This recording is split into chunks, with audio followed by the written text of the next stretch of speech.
ልክ ሰው ዛሬ ቡና አልጠጣሁም መሰለኝ ለዛ ተጫጫነኝ እንደሚለው ሁሉ አልጸለይኩም መሰል ወደ ማለት የሚመጣ ከሆነ ምዕመናን በደንብ ነው መስማት ያለባቸው። እንዲህ አይነት ነገሮች የቆረበ ሰው እሳት እንደሚተፋ አንበሳ ነው የሚሆነው በአጋንንት ላይ። ነገ እንበድላለን፣ አቁራቢውን ቆራቢውም ይበድላል። ሲጀመር እግዚአብሔር በሆዳችን ውስጥ ያለውን ምግብ አይደለም የሚጠላው፣ በልባችን ውስጥ ያለውን ክፋት ነው። ጤዛ ለሰው ድንጋይ ተንተርሰው እየኖሩ በገዳማቸው ውስጥ ምንም ፈተና ሲጠፋ ለሰይጣን የሚመች ህይወት ነው እንደ እየኖርኩ ያለው ብለው ራሳቸውን ይጠይቃሉ ፈተና ሲጠፋ። በነገራችን ላይ ሁሉም ፈተናዎች ደግሞ የሰይጣን አይደሉም፣ ከራሳችን የሚመጡ አሉ።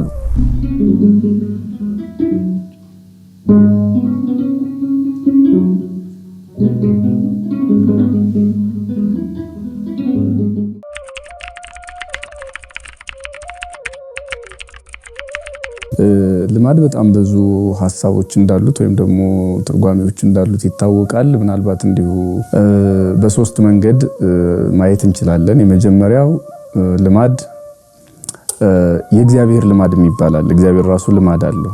እናቶቻችን አባቶቻችን በቅዱሳኑ ሲጸልዩ ይተደግ ልማደ ከዘትካት አቤቱ አምላካችን እግዚአብሔር ሆይ የቀደመው ልማድህን አትተውብን። የሱ ልማድ ምንድነው? ቸርነት ነው፣ መሐሪነት ነው፣ ይቅርባይነት ነው። ይሄ የእግዚአብሔር ልማዱ ነው። ያ ማለት እንደ ጠባይ ወይም ባህሪ ሆኗል ማለት ነው ለእግዚአብሔር። ይሄ ሁለተኛው ደግሞ እኛ ጋር ያለው ነው። እኛ ጋር ሁለት አይነት ልማዶች አሉ። በጎ ልማድ አለ፣ መጥፎ ልማድ አለ እንደሚታወቀው። ለምሳሌ ቅዱስ ማር ይስሐቅ ከሚናገራቸው ሁለት ክፉ ልማዶች ብንነሳ ከሰይጣን ይልቅ ልማድን ፍራ የሚል ቃል አለ። አሁን ሰይጣን በስመ አብ ወወልድ ወመንፈስ ቅዱስ ብለን ልናርቀው እንችላለን። ልማዳችን ግን ከደም ከስጋችን የተዋሃደ እንደመሆኑ መጠን የዕለት ከዕለት ህይወታችን እንደመሆኑ መጠን በጣም አስቸጋሪ ነው። በአንድ ጀንበር የምናርቀው ነገር አይደለም። እንደምናውቀው ጌታችን ኢየሱስ ክርስቶስ በገዳመ ቆሮንቶስ አሁን ወግድ ከኋላይ ሲለው ሰይጣን ጠፍቷል። እኛም በሱ ስም እንዲህ ማድረግ እንችላለን፣ ውጣ። ልማድ ግን እንደዛ አይደለም። በአንድ ጀንበር አናርቀው፣ ከባድ ነውና ከሰይጣን ይልቅ ልማድህን ፍራ የሚለው ልማድ ክፉ ልማዶች አሉ ማለት ነው። በሌላ መልኩ ይሄው አባት ምን ይላል?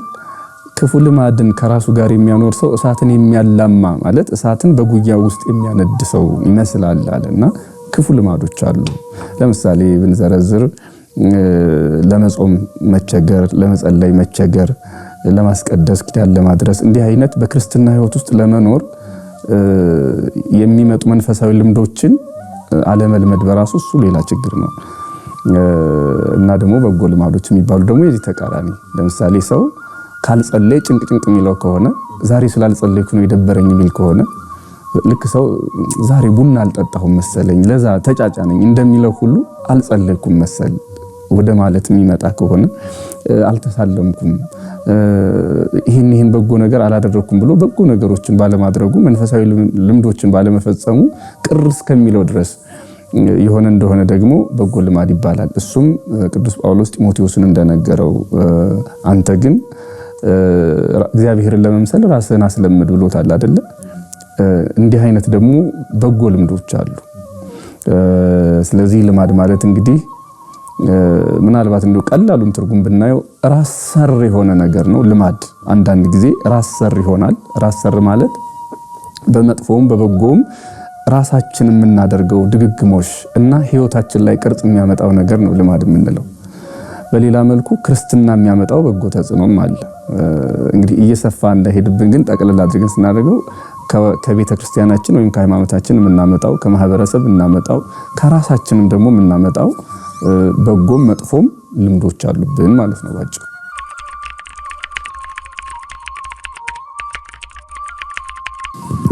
እንግዲህ ተደጋጋሚ የሚጠየቅ ምናልባትም በየጊዜው እንግዲህ በሜንስትሪም ሚዲያዎች እንዲህ ያለምን ነገሮች ሊሆን ይችላል እንጂ ብዙ ጊዜ ሲጠየቅ እንሰማዋለንና ምዕመናን በደንብ ነው መስማት ያለባቸው እንዲህ አይነት ነገሮች።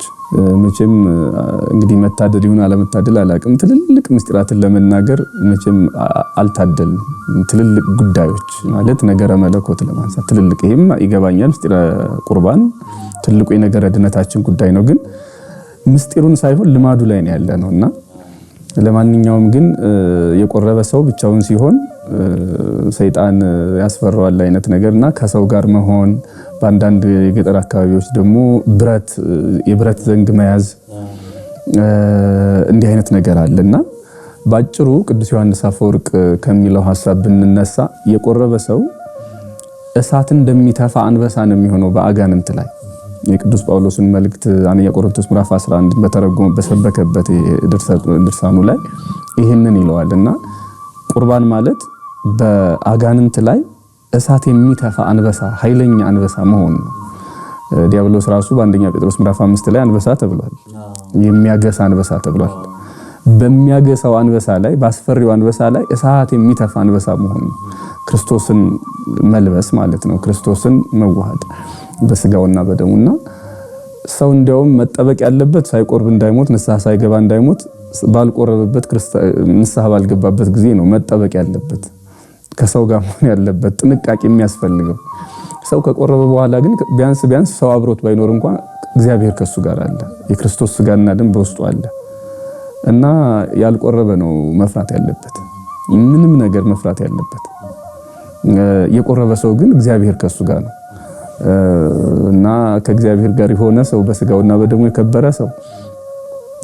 በአንድ ወቅት በገዳም አባቶቻችን በቅዱስ መቃርስ ታሪክ ውስጥ አንድ የባለስልጣን ልጅ በሰይጣን ታማ ወደሱ ይወስዷታል። እባክህ ልጃችን ደከመች ታመመች ብለው እርዳን ብለውና ባጭሩ ለመተረክ አጋንንቱን ውጡ፣ እሷ ደካማ ናት አስችላችሁም ወደ እኔ ኑና በእኔ ደሩብኝ አላቸው። ይሄን መነኩሴማ ቆቡን አስጥለን ከገዳም እናስወጣዋለን ብለው በደስታ ግር ብለው መጡ። ልክ ወደ እሪያዎች እንደተላኩት አጋንንት ማለት ነው በመጽሐፍ ቅዱስ መተው። ግን ጥቂት ደቂቃ እንኳን መቆየት አልቻሉም። እንደ እሳት አቃጠላቸው። ለምንድን ነው እንደ እሳት ያቃጠላቸው? ያ ሰው ወይም ይህ አባት በጾም በጸሎት የከበረ ከክርስቶስ ጋር ህብረት ያለው ሰው ስለሆነ ነው። እና አጋንንትን እንደ እሳት ማቃጠል የሚችል ማንነት እንኳን የሚኖረን እይታችንን እንኳን ሳይቀር የሚፈሩት አጋንንት ስጋውን ደግሞ ስንቀበል በጾም በጸሎት ስንወሰን ነውና ሰው ፈሪ መሆን ያለበት ባልቆረበበት ጊዜ ነው እንጂ ሲቆርብ አይደለም። ምናልባት ሰው ያስፈልጋል ከተባለ እንኳን ከባድ ስራ እንዳይሰራ፣ ከባድ ሸክም እንዳይሸከም፣ ሌላ አንዳንድ አድካሚ ነገሮችን ላለመስራት ካልሆነ ሰይጣን አስፈርቶት። ግን ሰይጣን ሲፈራው ነው እንዴ ሰይጣን የምንፈራለትኛ? ሰው የቆረበን ሰው እኮ ሲጀምር ሰይጣን ይፈራዋል። የክርስቶስ ማደሪያ ከሆነ በኋላ የሚያስፈራን ነገር የለም። ብረቱ ሲጀመርም ከቁርባን በፊትም ከቁርባን በኋላ ደግሞ አያድን፣ ጥቅም የለውም። ይሄ አንዳንድ ጊዜ ዝናብ ሲጥል ቆርቆሮ ብረት ምናምን ነገር ደጅ ላይ እንደምንጥለው ያ ራሱን ችሎ ሳይንስ ጥቅም ይኖረዋል። እዚህ ጋር ግን ምንም ጥቅም የለውምና ብረት ቢፈራ ሰይጣን ሲጀመር እንዲህ አይሆንም ነበር እና በጣም ትልቅ ስህተት ነው። ዝም ብሎ ተጎልቶ መዋል አይደለም። በነገራችን ላይ አድካሚ ስራ አይሰራም ነው። አይናገርም ሲባልም እንደው አብዝቶ ጮህ አይናገርም ማለት ነው እንጂ አያወራም ማለት አይደለም። መናገር ማውራት ይችላል፣ ግን አብዝቶ አድካሚ የሆነ ነገር አከራካሪ የሆነ ነገር አይናገርም አያወራም ማለታችን ነው።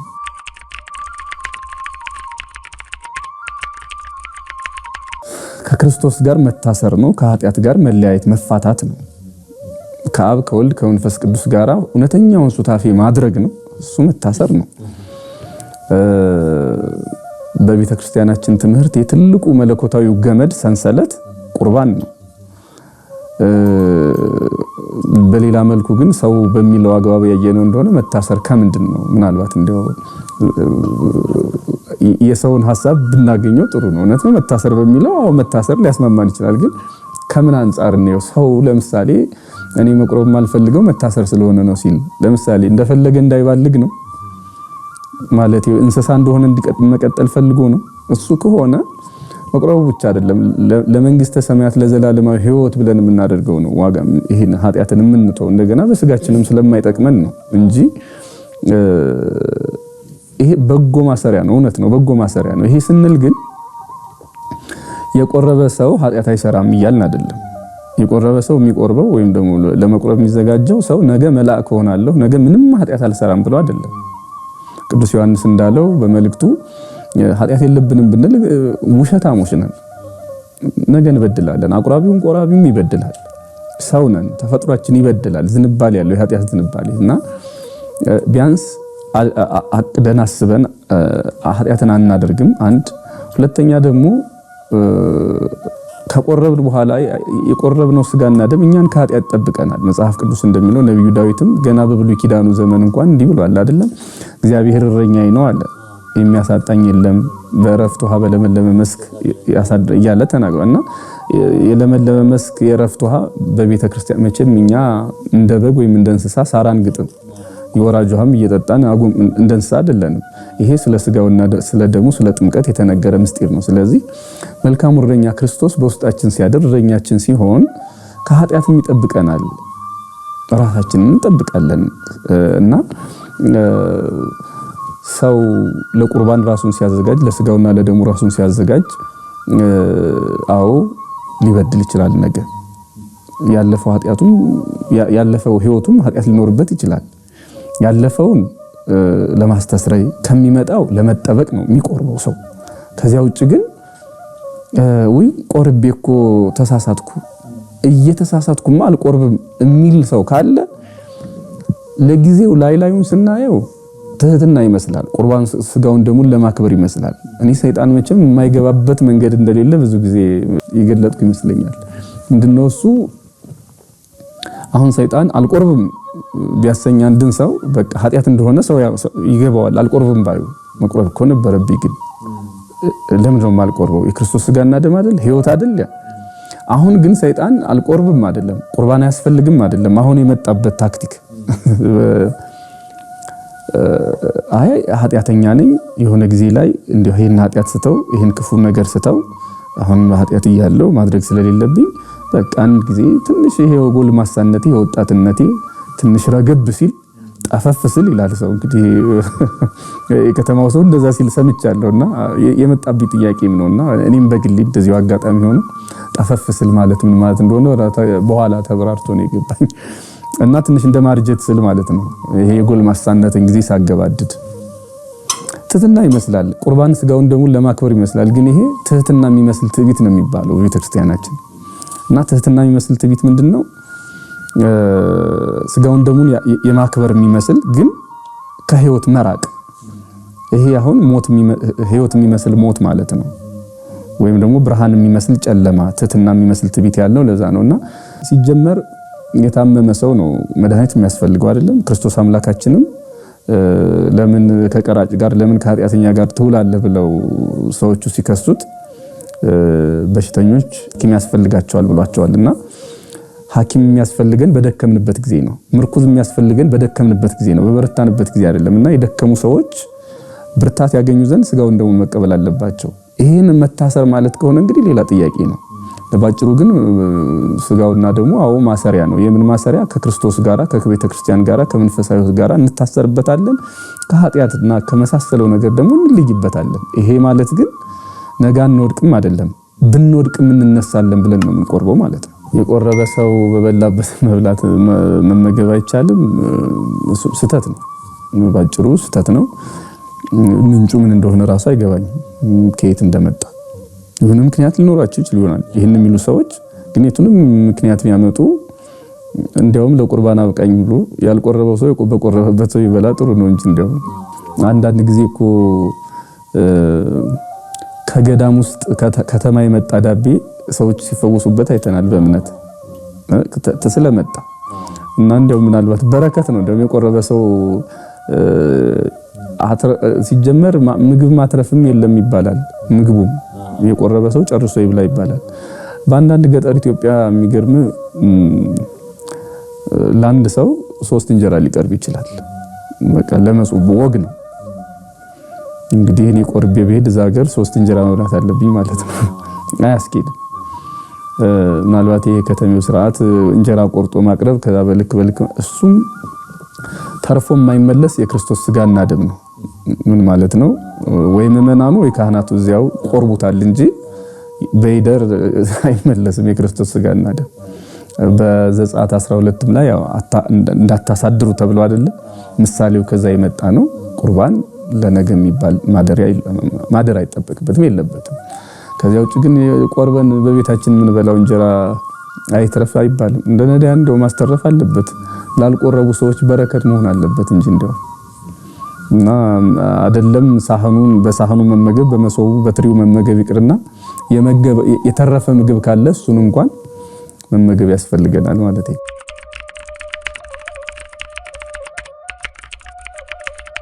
ያው እንግዲህ ልማዶቻችን ልማድ ይከብዳል ከግንድ ይባላል።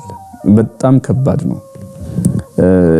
ይሄን ሰምተው ማረ ሚሉ ይችላሉ። አሁን እኛ የምናየው በመደበኛ የሥርዓት መጻሕፍቶቻችን ውስጥ የተጻፈና ያልተጻፈ ነው። ተበልቶ የማይጸለይ ጸሎት አለ።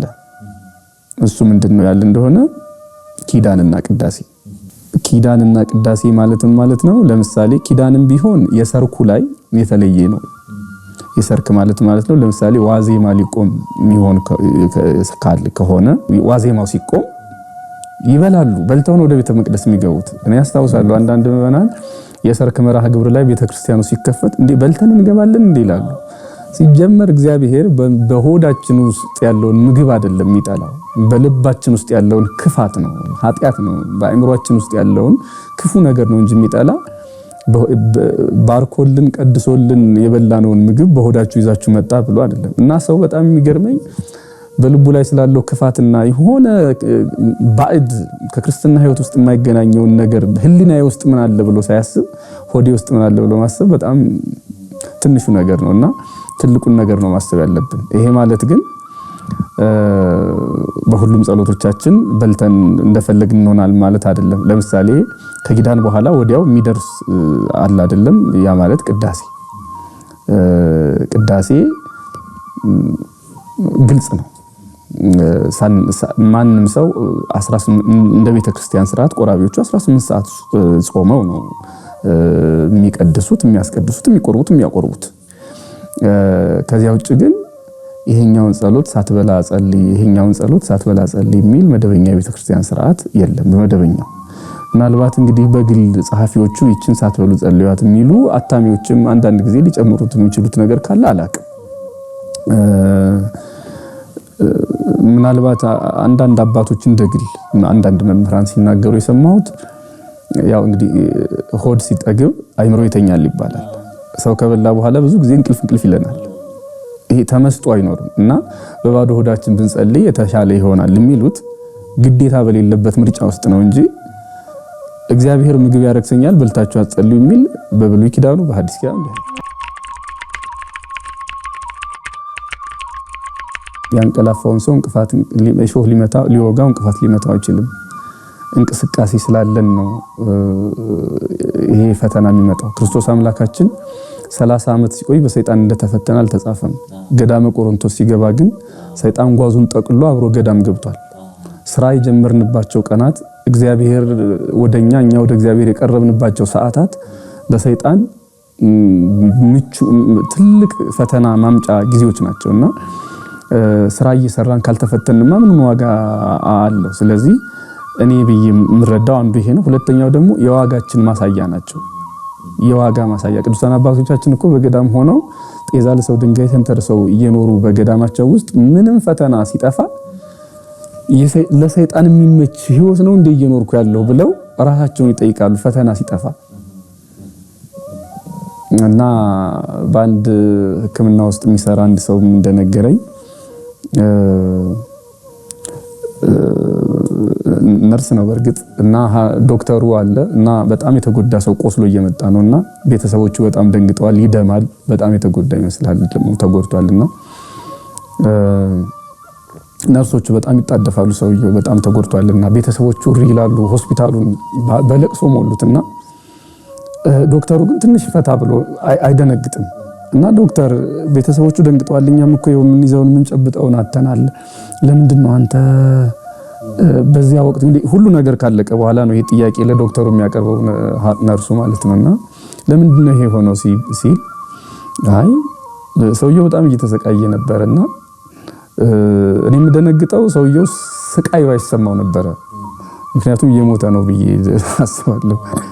አሁን ግን ይሄ ሰው በህይወት ስላለ ስሜቱን ቁስሉን እየተሰማው ነውና በህይወት ያለ ሰው ነው ስሜት ቁስሉን የሚሰማው ህመሙን የሚያውቀው።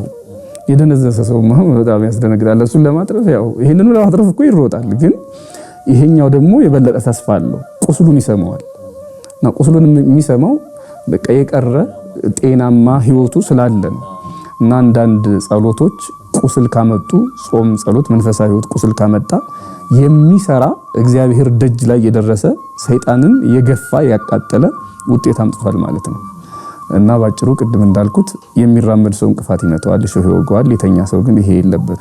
እና ስሙር ለኔ አሁን ጾም አያስፈልግም ይያደለም በዚህ ሰዓት ስበላ ያገኘኝ አልቻልኩም ማመመኝ ደከመኝ ብዬ ነው አሉና በጣም ትልቅ ልዩነት ነው ያለው። አሞት ሰው ደክሞት ቢበላ ጾም አያስፈልግም ማለት በጣም ሌላ ነገር ነው።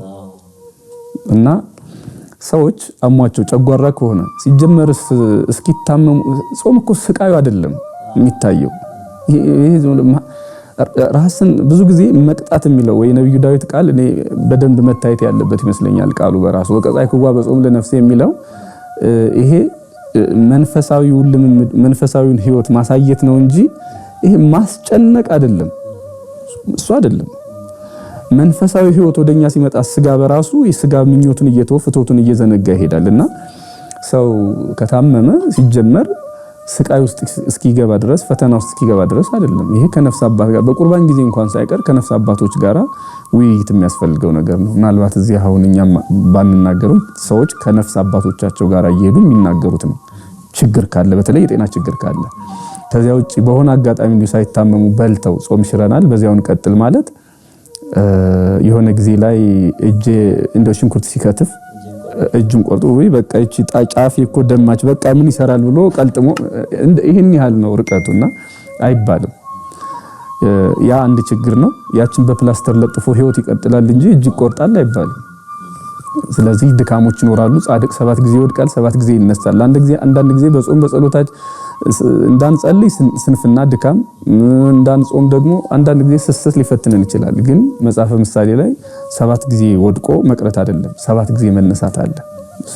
ምንም በነገራችን ላይ ሁሉም ፈተናዎች ደግሞ የሰይጣን አይደሉም ከራሳችን የሚመጡ አሉ። በመጽሐፈ መነኮሳት ላይ ይሄ በጣም ነው ያለው። በተለይ ከራሳችን የሚመጡ ፈተናዎች ምንዳቢያትሰ ይኮና ርሁቃተ ፈተናዎች ሩቅ አይደሉም። ከሩቅ እንደው ከሰይጣንና ከሌላ ብቻ የሚመጣ አይደሉም።